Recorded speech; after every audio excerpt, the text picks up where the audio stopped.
বিলাসীপাৰাত ৰাইজ তথা বিভিন্ন দল সংগঠনৰ উত্তাল প্ৰতিবাদ।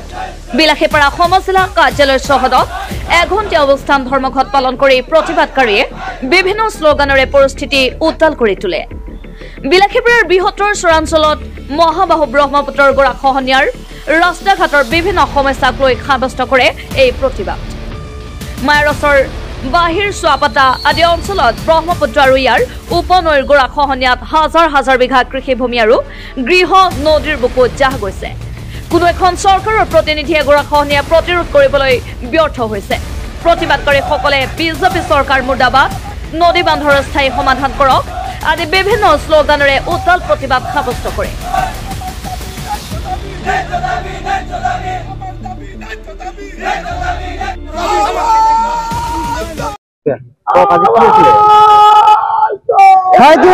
জানে যে বিলাসীপাৰা সমজিলা আয়ুক্ত কাৰ্যালয়ৰ সন্মুখতে আমি বিভিন্ন দল সংগঠন বা স্থানীয় ৰাইজৰ সহযোগিতাত আমি এখন প্ৰতিবাদী কাৰ্যসূচী গ্ৰহণ কৰিছিলো আৰু সেই অৱস্থান ধৰ্মঘটৰ জৰিয়তে আমি বিভাগীয় কৰ্তৃপক্ষক অৱগত কৰিবলৈ আমি এক ধৰ্মঘট লৈছিলো আৰু সেইটোৰ উদ্দেশ্যটো আছিল যে বিলাসীপাৰা আইবিৰ পৰা মায়াৰছৰ প্ৰথম খণ্ডলৈকে যোৱা যি ৰাস্তা, সেই ৰাস্তাৰ পথ মেৰামতৰ এটা দাবী আছিল আৰু এটা দাবী হৈছিল যে সপ্তম খণ্ড মায়াৰছৰ সপ্তম খণ্ডৰ যি নদী বান্ধৰ ব্যৱস্থা, সেই নদী বান্ধৰ ব্যৱস্থাৰ বহুদিনীয়া দাবী আমি গ্ৰহণ কৰিছিলো, কিন্তু কোনো এজন প্ৰতিনিধিয়ে এতিয়ালৈকে কোনো ধৰণৰ ব্যৱস্থা গ্ৰহণ কৰিবলৈ সক্ষম হোৱা নাই। তাৰ কাৰণে আমি আজি এই ধৰ্ণা কাৰ্যসূচী গ্ৰহণ কৰিছো।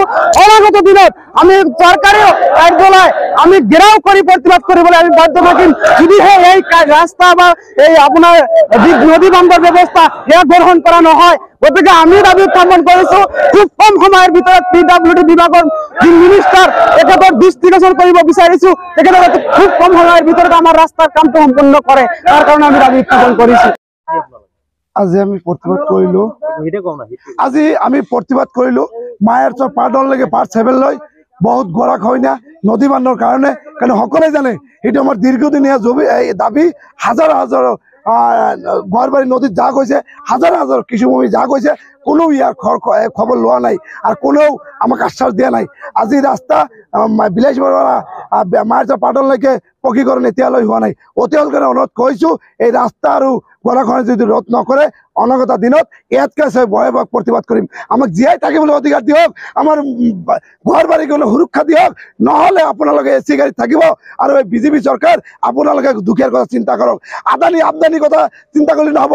মুখ্যমন্ত্ৰী ডাঙৰীয়া আপোনাৰ পদোন্নতি আহিব, আপোনাৰ এদিন দুখ আহিব, সেইকাৰণে অতি সোনকালে অনুৰোধ কৰিছো আপোনালোকে যদি ইয়াৰ কাম নকৰে, ইয়াৰ 6 মাহৰ ভিতৰত যদি আমাৰ নদী বান্ধ কাম আৰম্ভ নকৰে, মায়াৰছৰ টু বিলাসীপাৰা ৰাস্তা পকীকৰণ নকৰে, ইয়াতকৈ ভয়াৱহ আন্দোলন কৰিম, লাষ্টে ৰাস্তাত বহিবলৈ বাধ্য হ'ম। আপোনালোকে যিমানে ফৰ্চ থাকক, যিমানে পুলিচ থাকক, আমাক এৰেষ্ট কৰি একো কৰিব নোৱাৰিব, আমাক জেল খুৱাই ভয় দেখাব নোৱাৰিব। অতি সোনকালে আমাৰ ৰাস্তা আৰু নদী বান্ধ প্ৰতিৰোধ কৰক, আমাৰ বান্ধ কৰক, নহ'লে বিশেষ প্ৰতিবেদক ৰিপৰ্ট NV লাইভ।